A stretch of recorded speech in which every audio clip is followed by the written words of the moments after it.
अस्सलाम वालेकुम students, I am Mohammad Ibrahim on the platform of dimensional physics. Students, आज हम डिस्कस करेंगे second year physics chapter 19 dawn of modern physics. ठीक है जी। आज हम एक नई फिजिक्स का आगाज़ करने जा रहे हैं। ठीक, न्यूटन स्टूडेंट ये समझता था कि न्यूटन लॉ ऑफ ग्रेविटेशन या लॉज ऑफ न्यूटन के बाद और इसके बाद जो फर्दर डिस्कवरीज हुई कि मैंने फिजिक्स में सब चीज़ें जो हैं वो डिस्कवर कर ली। बट आइंस्टाइन ने 1905 में is equal to M C square जब ये इक्वेशन अपने पेपर में लिखी तो उसने ये साबित किया कि अभी फिजिक्स का जो सफ़र है वो अधूरा है। फिजिक्स में बहुत से ऐसे अभी भी यूँ समझ लें कि डिस्कवरीज हैं और पॉइंट्स हैं जो मिसिंग हैं। ठीक, तो हम एक नई जो आज जी फिज़िक्स है या जदीद फिज़िक्स है आप उसे कह सकते हैं, वो हम डिस्कस करेंगे। तो चैप्टर है जो डॉन ऑफ मॉडर्न फिज़िक्स। अब स्टूडेंट, डॉन का मतलब होता है बिगिनिंग और स्टार्ट। ठीक है, ये जो टर्म डॉन है इसका मीनिंग क्या है? बिगिनिंग और स्टार्ट। ठीक है जी।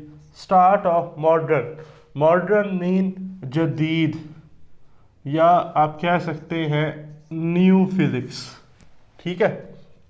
अब स्टूडेंट, एक सबसे पहले तो आपके सामने कोटेशन मैंने मेंशन की है एल्बर्ट आइंस्टाइन की कि imagination is more important than knowledge. आज का लेक्चर आपने सुनते हुए इस पॉइंट को अपने माइंड में रखना है कि जो इमेजिनेशन है, जो इंसान की सोच है, ठीक है जी, वो बड़ी ही ज़्यादा इम्पोर्टेंट है नॉलेज से भी, इल्म से भी।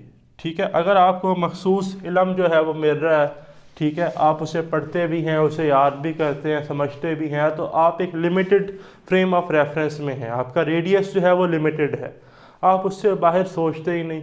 आपका जो माइंड है वो कन्फाइंड हुआ हुआ है कि बस यहीं तक ये चीज़ें थी फिजिक्स की, या ये फला शॉर्ट क्वेश्चन था या न्यूमेरिकल था, मैंने ये कर लिया, यही पेपर में आएगा और ये मैं अच्छे से कर लूँगा। लेकिन अगर उससे हट के कोई न्यूमेरिकल आपके सामने आ जाए तो वो हम तब सॉल्व नहीं कर सकते। हमारे माइंड में ये होता है कि जी ये तो की बुक में नहीं हमने देखा। मीन्स कि हम एक लिमिटेड फ्रेम ऑफ रेफरेंस में होते हैं।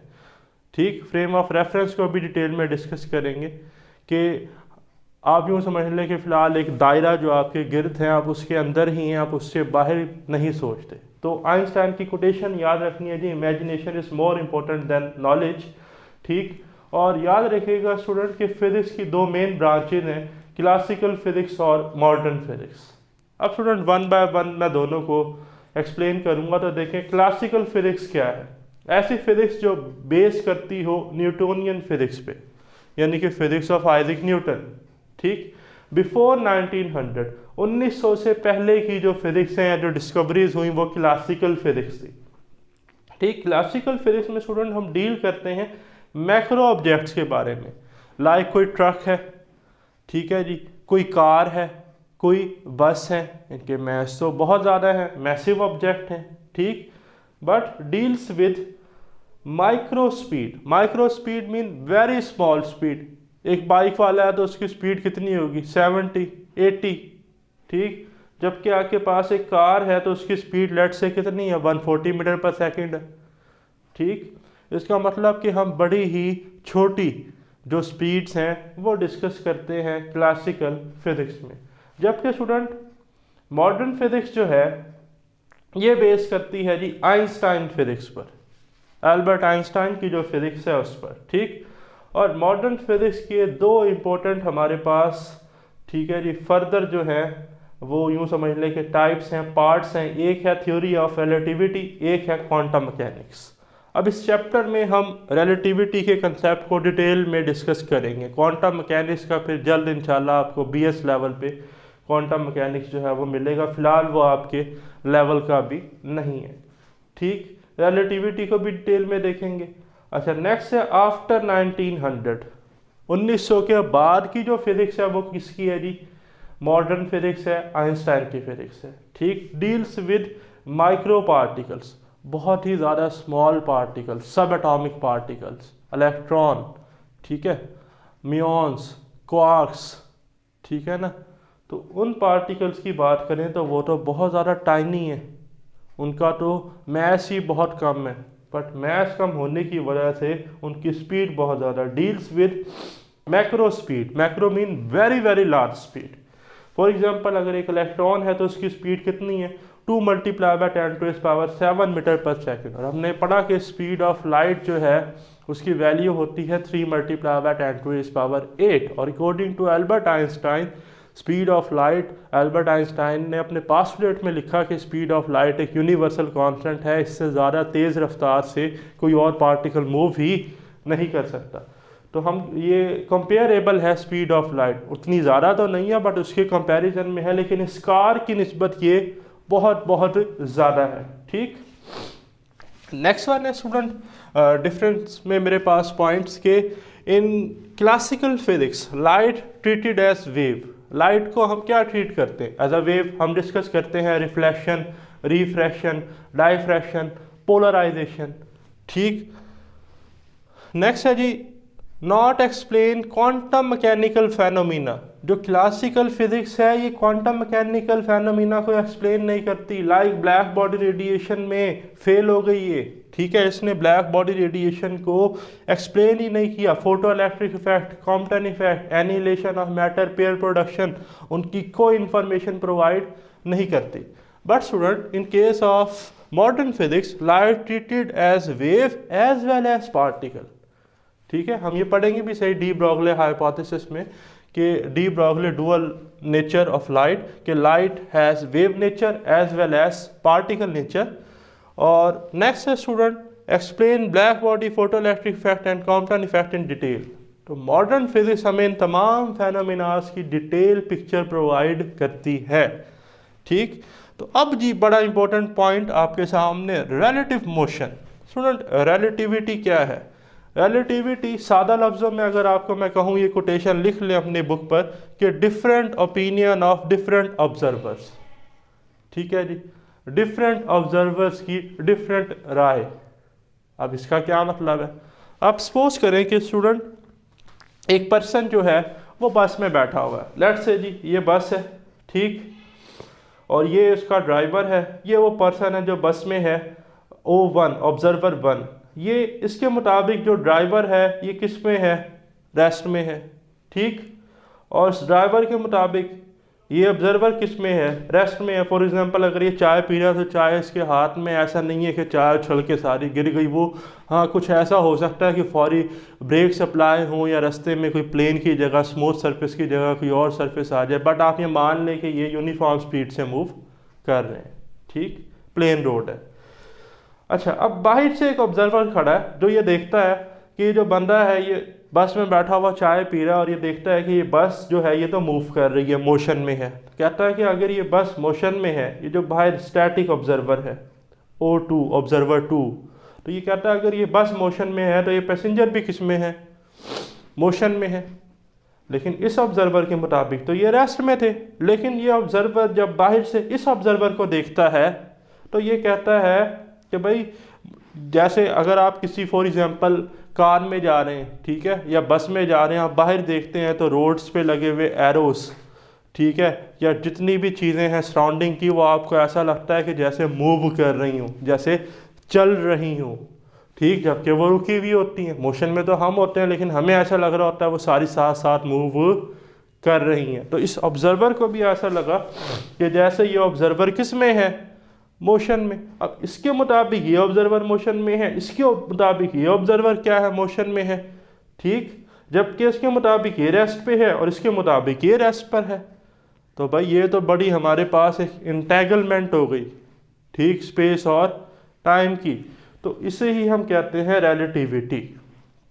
इसका मतलब रेस्ट और मोशन जो है स्टूडेंट वो रिलेटिव है, rest and motion are relative. ठीक है, तो इधर देखें रिलेटिव मोशन होती क्या है? The continuous change in position of object और body with respect to some reference point.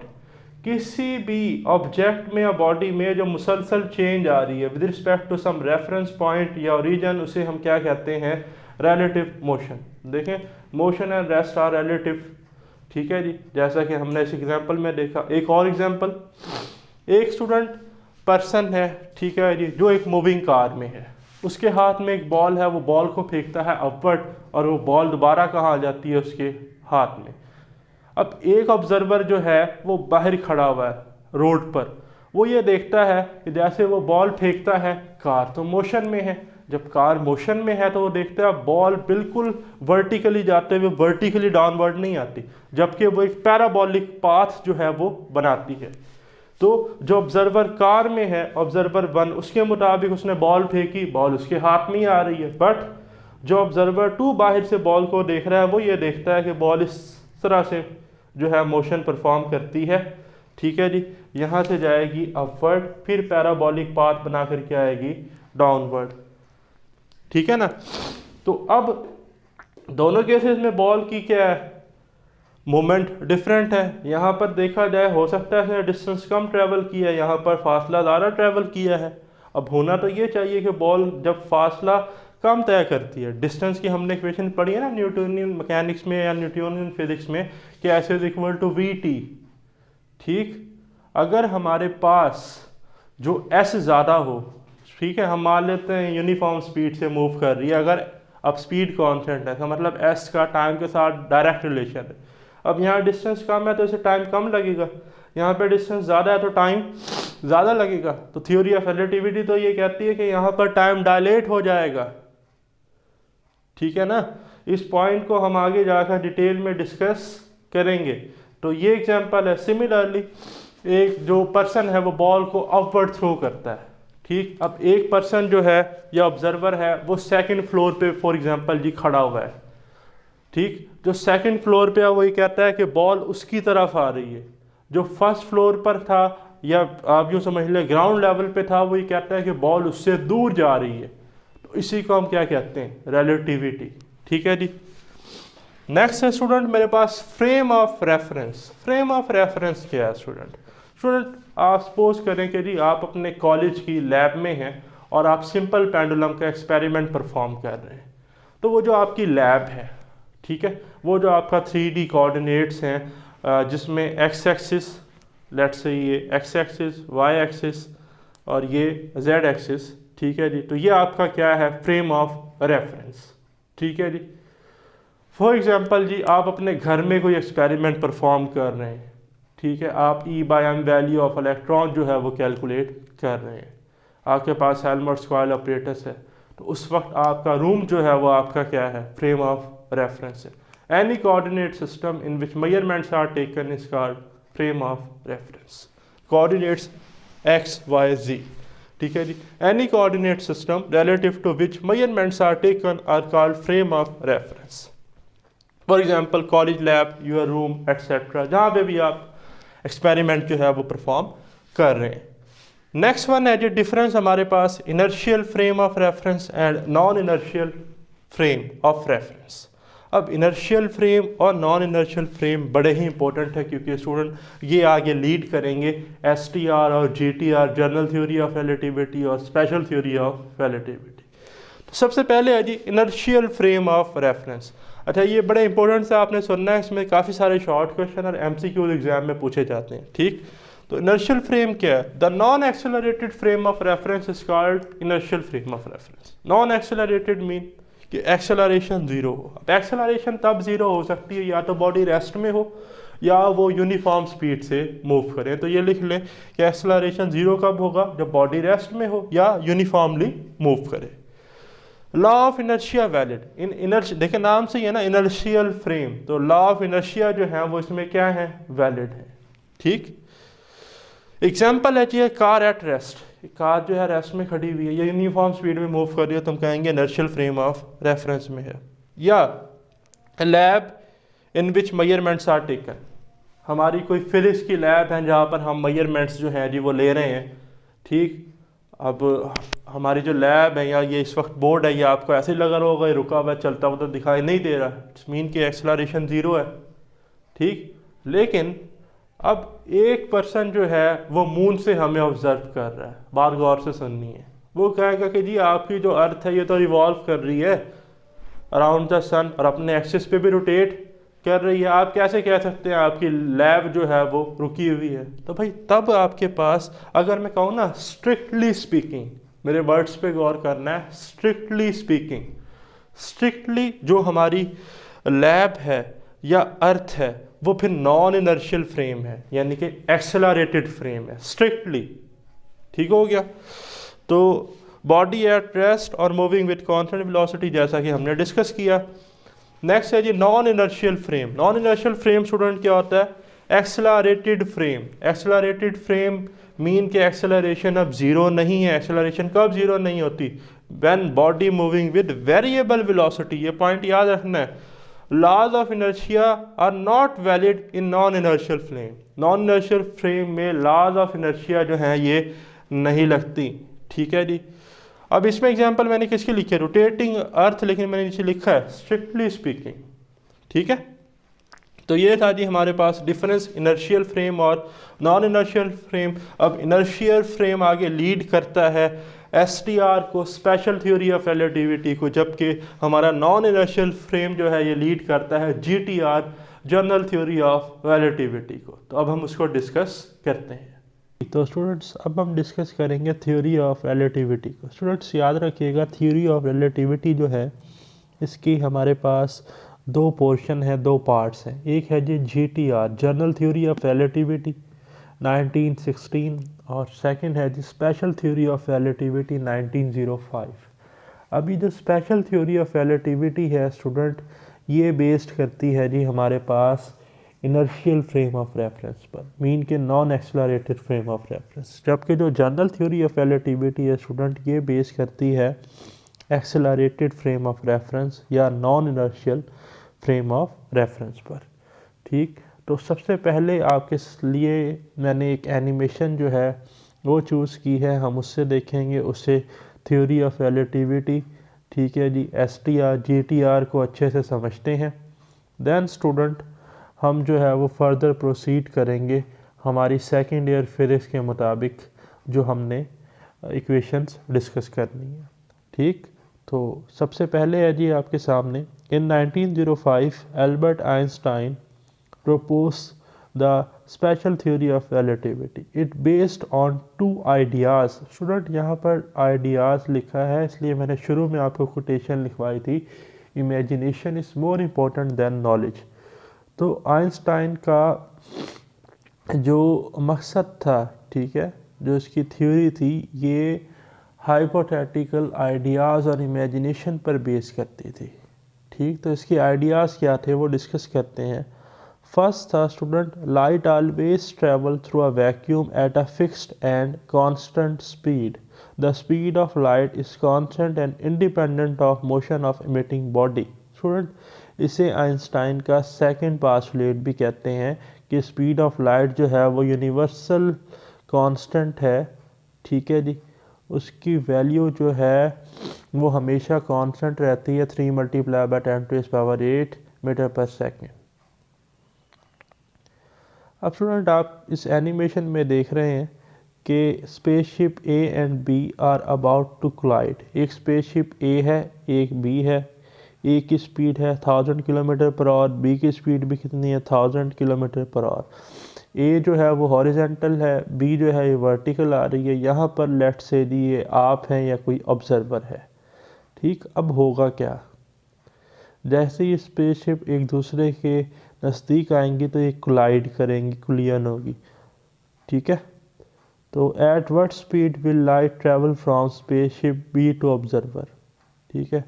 अभी जो स्पेसशिप बी है जब यहाँ कोलिजन होगी तो इससे लाइट कितनी स्पीड से ट्रैवल करेगी। ठीक। नेक्स्ट पॉइंट में आप देख रहे हैं at what speed will light travel from space A to observer. तो भाई लाइट तो दोनों टाइम जो है वो सेम स्पीड से ट्रैवल करेगी ऑब्जर्वर ए को। इसको जो है यहाँ से लाइट नज़र आएगी कोलिजन से, वो बी और ए स्पेसशिप दोनों की वजह से सेम होगी, 3 × 10⁸ मीटर पर सेकेंड की स्पीड से। तो what will be the observer see at the moment of collision. ठीक है। कोलिजन साइड से वो से लाइट ही नज़र आएगी। If the speed of light is not constant the word does not make sense. ये बड़ा इंपॉर्टेंट पॉइंट है। अगर स्पीड ऑफ लाइट कांस्टेंट ही ना होती तो इसका तो यहाँ कोई मीनिंग ही ना रहता। सेकेंड वन जो आइडिया था स्टूडेंट एल्बर्ट आइंस्टाइन का, वो था जी there is no absolute frame of reference. ठीक है जी, एब्सोल्यूट फ्रेम ऑफ रेफरेंस कोई नहीं होता। ठीक, और इसका एक फर्स्ट पास्टुलेट भी है कि laws of physics are same in inertial frame of reference. Inertial mean non accelerated frame of reference, वो भी हम डिटेल से अभी आपके टेक्स्ट बुक से डिस्कस करते हैं। तो फिलहाल सेकेंड आइडिया क्या थी, there is no absolute frame of reference. Student very important point, ठीक है जी, इसको ज़रा अच्छे से आपने समझना है। Student, Jill is watching a truck move past her. ठीक है जी, जिल जो है स्टूडेंट ये एक ट्रक को जो है वो देख रही है। ठीक है जी, और देख रही है कि ट्रक जो है मोशन में है, जो इससे क्रॉस करता हुआ आगे जा रहा है। Jack inside the truck, Jack जो है ये ट्रक के अंदर है। ठीक है जी, अब ट्रक मोशन में है तो जिल के अकॉर्डिंग जैक भी किस में है, मोशन में। बट स्टूडेंट जैक जब बाहर देखता है तो उसे ऐसा नज़र आता है कि जैसे जिल जो है वो मोशन में। आपने देखा है कि अक्सर अगर हम कार्स में होते हैं, बसेस में होते हैं, तो बाहर जितनी भी सराउंडिंग है वो हमें चलती हुई नज़र आ रही होती है, हमें ऐसा लगता है कि सारी चीज़ें मूव कर रही हैं।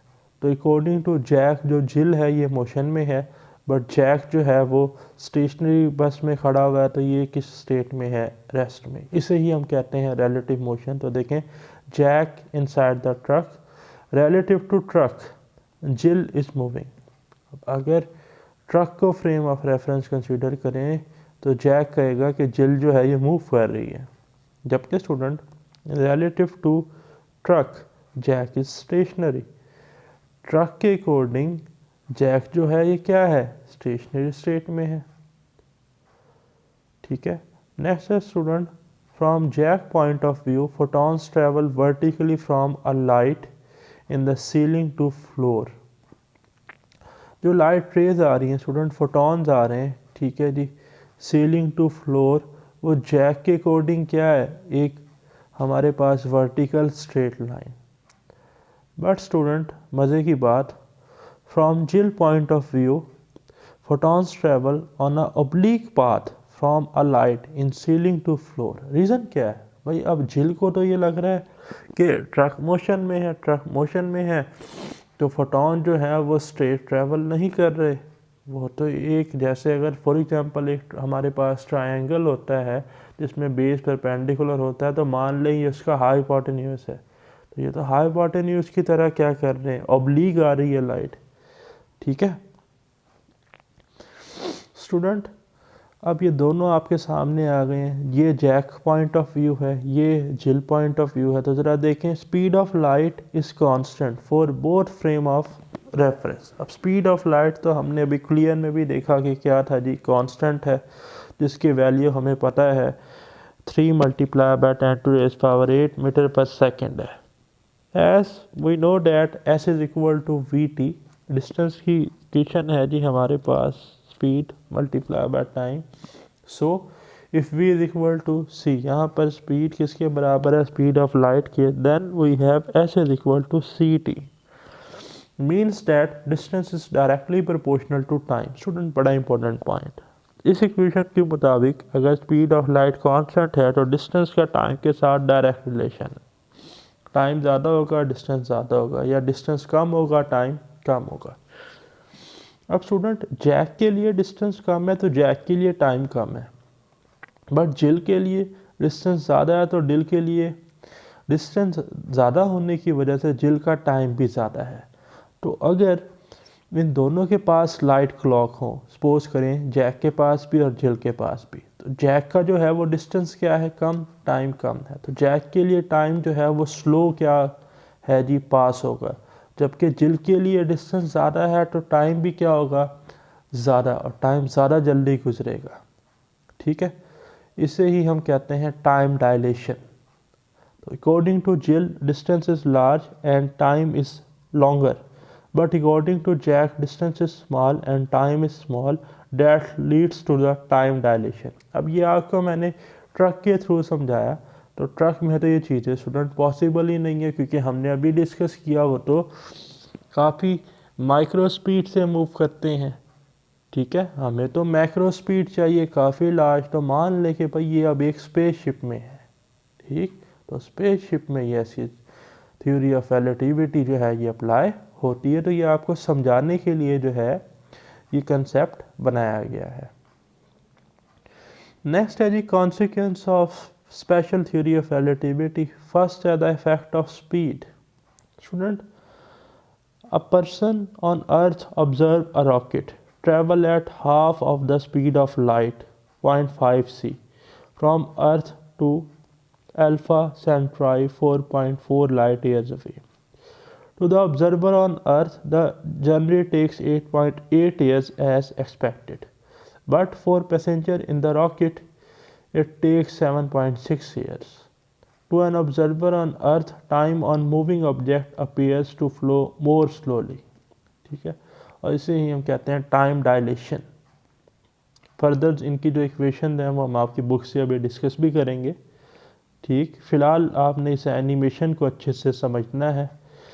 नेक्स्ट है जी observer on earth measure the distance to the star, ठीक है जी, alpha Centauri at 4.4 light year, but passenger or rocket traveling at 0.5 c measure the distance at 3.8 light years. अब बड़ा ही important point student, distance between object are moving relative to each other appear shorter than the objects are at rest relative to each other. अब जब passenger है वो किस में है, मोशन में है। जब वो मोशन में है तो उसका टाइम जो है वो क्या हो रहा है, डायलेट। जब टाइम डायलेशन होगी तो स्टूडेंट हमारे पास लेंथ कंट्रैक्शन होगी। ठीक है जी, तो यहाँ पर उसने यही बात की है कि distance between object that are moving relative to each other appear shorter. तो लेंथ क्या हो जाएगी, कंट्रैक्ट, डिस्टेंस जो है वो क्या हो जाएगा, कंट्रैक्ट हो जाएगा। इसको हम अभी आइंस्टाइन इक्वेशन से भी इस एनिमेशन के बाद डिस्कस करेंगे। नेक्स्ट है student the effect of speed on mass. इसे हम कहते हैं mass variation. On earth the rocket has a mass of 1000 ton where the rocket is travelling at 0.5 c. Observers on earth measure its mass to be 1154 ton. अब जो person जो है, ठीक है जी, वो किस में है, रॉकेट इज ट्रैवलिंग पॉइंट से ऑब्जर्वर ऑन अर्थ यानी कि स्टैटिक स्टेट में है, रेस्ट में है, तो उसके अकॉर्डिंग मैस ज़्यादा है। इसे हम कहते हैं मैस वेरिएशन। मूविंग ऑब्जेक्ट का मैस जो है वो क्या करेगा जी, वेरी करेगा। ठीक, To an observer on Earth, the mass of a moving object appears to increase. तो इसको हम क्या कहते हैं, mass variation. But to passenger in the rocket, it still has mass of 1000 ton. Next है student the cosmic speed limit. अब ये हमारी सेकेंड ईयर से रिलेटेड नहीं है, बट ये इस एनिमेशन का हिस्सा है और आपके लिए काफ़ी इंपॉर्टेंट है, तो ये पॉइंट्स भी आप ज़रा एक दफ़ा इनसे गो थ्रू हो जाएं। Objects that have mass cannot travel at speed of light. Only objects with no mass such as photons, electromagnetic waves can travel at speed of light. Energy and mass, consequence of special theory of relativity. Energy and mass are equivalent. They are related by the formula is equal to mc square. Mass can be converted into energy in stars, nuclear reactor and atomic bombs. ठीक है, ये equation cars पर buses पे नहीं लगती, ये for सब atomic particle है। Energy can be stored as mass. What's so special about the special theory of relativity? The theory only applies in special case where there are no gravitational field. A more comprehensive theory is required to describe the behavior of object in the presence of gravitational fields. In 1916, Einstein proposed the general theory of relativity. ठीक है, 1905 के 11 साल बाद 1916 में Einstein ने क्या provide की थी? General theory of relativity. The general theory is a theory of gravitation. The general theory unifies special relativity and Newton's law of universal gravitation. According to Albert Einstein, space and time merge to form space-time. Space and time are entangled. Space-time has 4 dimensions: length, width, height and time. According to Einstein, time भी क्या है जी? एक dimension है। General theory of relativity. The geometry of space-time is distorted by massive object. ये बड़ा important point है student. देखें, according to general theory of relativity, gravity is not a force. According to Albert Einstein, gravity कोई नहीं है, gravity कोई force of gravitation नहीं है। Objects are attracted towards Earth because of the distortion of space-time around it. ठीक है जी। ये just like आप कंसीडर कर सकते हैं कि रबड़ शीट हो आपके ऊपर पास, कोई उस रबड़ शीट के ऊपर आप कोई मैसिव ऑब्जेक्ट रख दें, ठीक है, तो वो क्या हो जाएगी? बैंड हो जाएगी। तो इसी तरह आइंस्टाइन ये कहता है कि जो ऑब्जेक्ट्स हैं ये अट्रैक्ट करते हैं towards the earth because of distortion of space and time.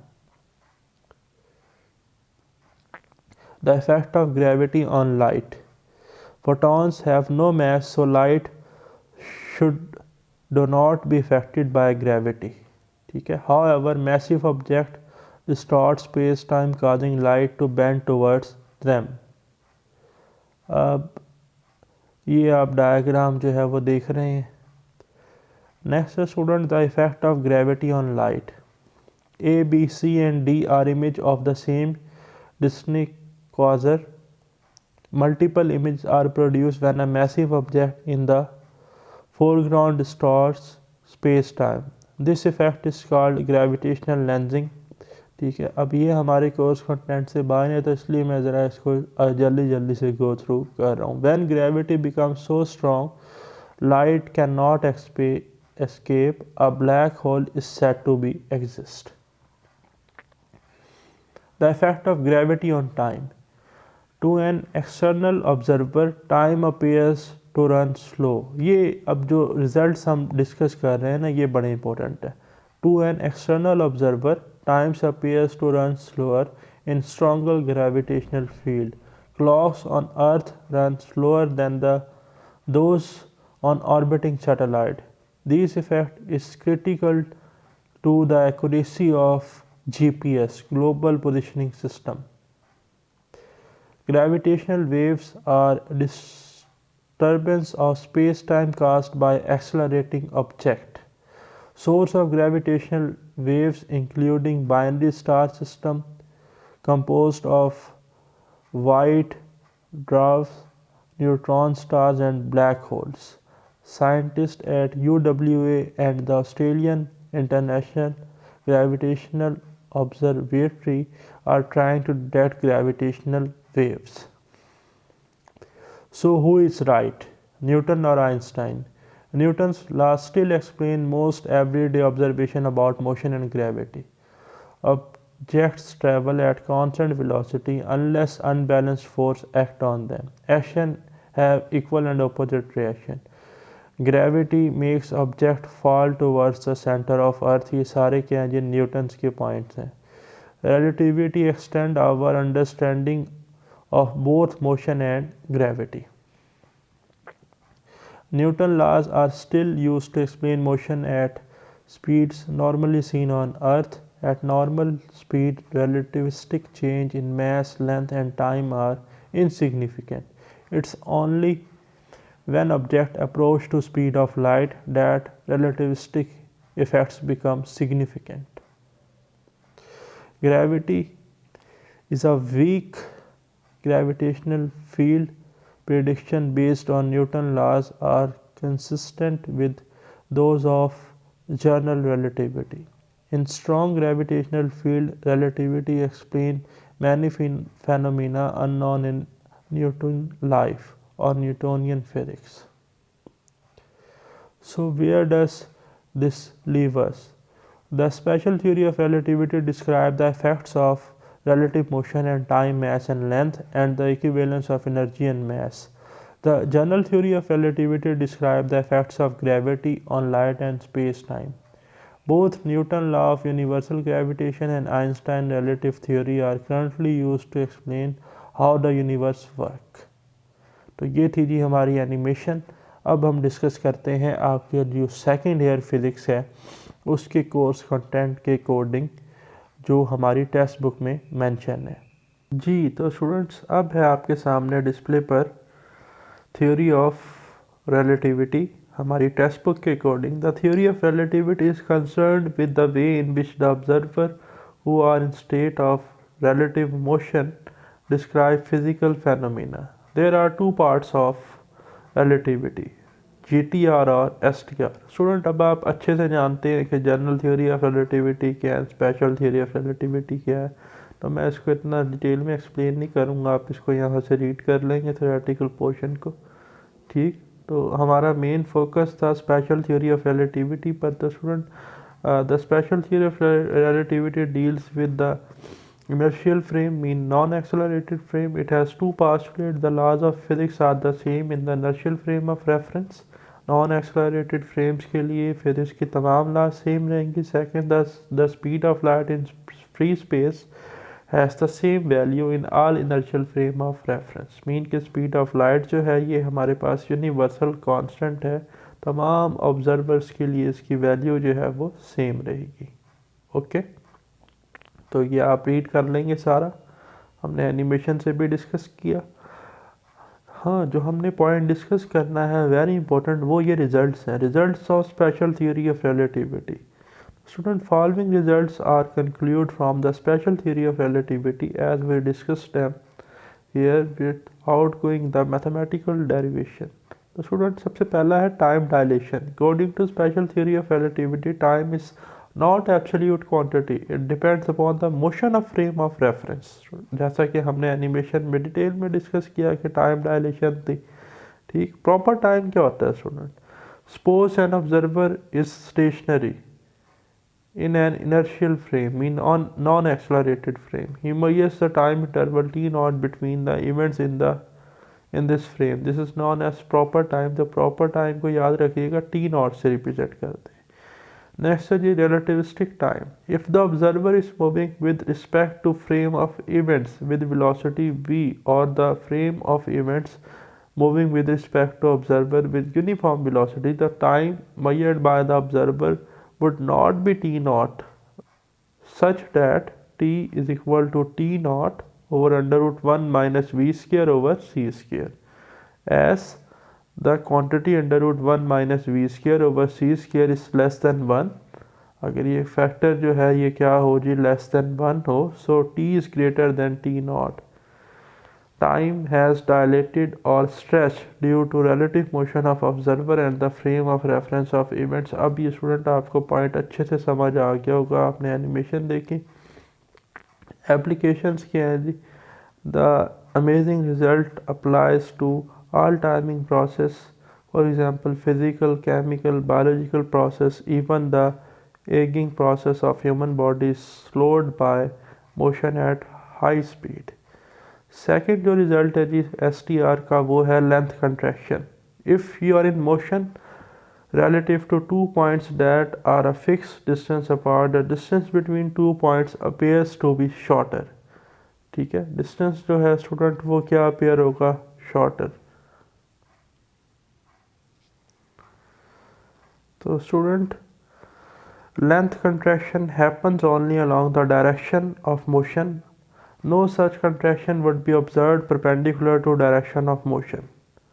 Student जैसा कि प्रॉपर लेंथ है, length measured by the static observer, the length of an object or the distance between two points measured by an observer who is relatively at rest, L naught से represent करते हैं। Next है जी relativistic length। if an observer at an object are in relative motion with speed v, then the contracted length L क्या है student? contracted length L is equal to L naught under root 1 minus v square over c square। Student ये जो है √1 minus V square over C square, इसे हम Lorentz factor भी कहते हैं, याद रखिएगा। As the quantity √1 minus V square over C square is less than 1, so proper length L naught is always greater than the relativistic length L. The distance from the earth to star measured by an observer in a moving spaceship would be seem smaller than the distance measured by an observer on earth. Third है student हमारे पास mass variation. According to special theory of relativity, mass of object is a varying quantity. अब Newtonian physics के मुताबिक mass तो हमारे पास क्या है, fix quantity, absolute, जबकि रिलेटिविस्टिक जो मैकेनिक्स है, फिजिक्स है, वो क्या कहती है, mass क्या है, वेरिंग क्वांटिटी है। प्रॉपर mass क्या होता है, the mass of object measured by an observer which is relatively at rest m not से रिप्रेजेंट करते हैं स्टूडेंट। और रिलेटिविस्टिक मैथ स्टूडेंट क्या होता है, when an object of mass m naught moves with velocity v, mass increase and this increased mass is given by m is equal to m naught √1 minus v square over c square, as √1 minus v square over c square is always less than 1, so mass is always greater than m naught. Can material object move with speed of light? The increase in mass shows the increase in inertia at high speed. Student अगर हम ये कहें कि speed of material object is equal to speed of light, mean के v जो है वो c के बराबर है, तो इस इक्वेशन में अगर हम पुट कर दें v की जगह पर c, तो इक्वेशन बन जाएगी m is equal to m nought √1 minus C square over C square, और c से c स्क्र कैंसिल तो आ जाएगा 1 माइनस 1 जो कि 0 है, और समथिंग ओवर 0 इन्फिनिटी मीन्स के मैथ क्या हो जाएगा, infinite. As infinite mass require an infinite force to accelerate it, as the infinite force is not available, subject can not be accelerated to speed of light in free space. ठीक है student.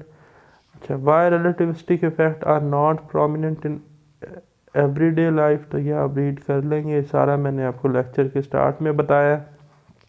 Fourth one है जी results में mass energy relation. According to STR special theory of relativity, mass and energy are different physical quantities but are interconvertible. It can be expressed as E is equal to mc square, where m depends upon the speed of object. Rest mass energy. The energy equivalence of an object mass at rest is called rest mass energy. It can be expressed as E naught is equal to m naught c square, as m c square is greater than m naught c square, so difference of energy becomes delta E, या k dot E is equal to mc square minus m naught c square, so delta E is equal to delta mc square, जैसा कि यहाँ पर mention है। तो student यहाँ से लिखा जा सकता है delta M is equal to delta E over C square, as C square is very large quantity, so for a change in mass change in energy should be very large. ठीक है, as everyday world energy change are very small, therefore the change in mass are not be measured. ठीक है ना। तो student अगर हमें mess में change लाना है तो हमें बहुत ज़्यादा एनर्जी में चेंज लाना पड़ेगा। इसके एप्लीकेशंस क्या है जी, energy mass change in nuclear reactions are exactly in the accordings above mention equation.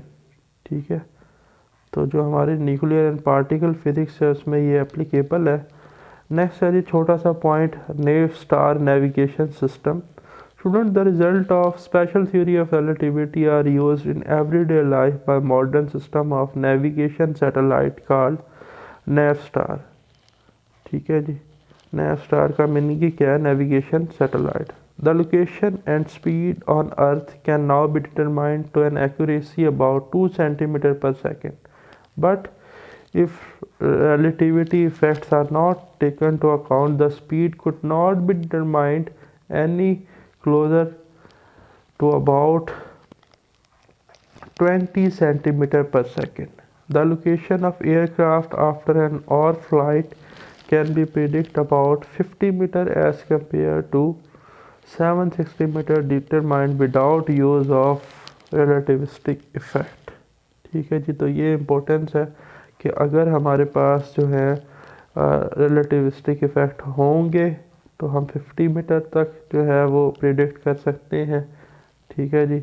और अगर हमारे पास रिलेटिविस्टिक इफ़ेक्ट नहीं होंगे तो हम 760 मीटर तक जो है उसके उतना हम इसके बारे में प्रेडिक्ट जो है वो कर सकते हैं। तो ये था जी हमारा वीडियो लेक्चर। होप सो कि अगर आपको लेक्चर पसंद आया हो तो चैनल का बेल आइकन लाजमी प्रेस कीजिएगा। Stay blessed. अल्लाह हाफिज़।